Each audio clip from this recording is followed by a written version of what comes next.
सुरगुरुं वन्दे जगत्कारणं वन्दे पन्नगभूषणं मृगधरं वन्दे पशूनां पतिं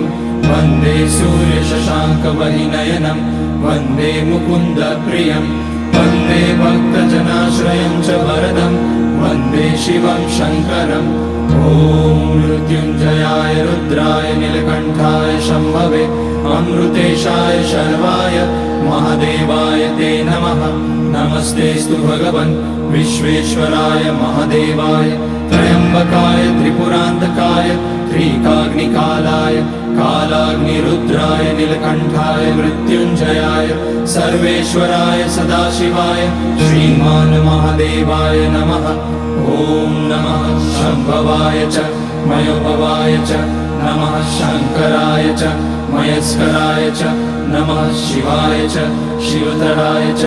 ॐ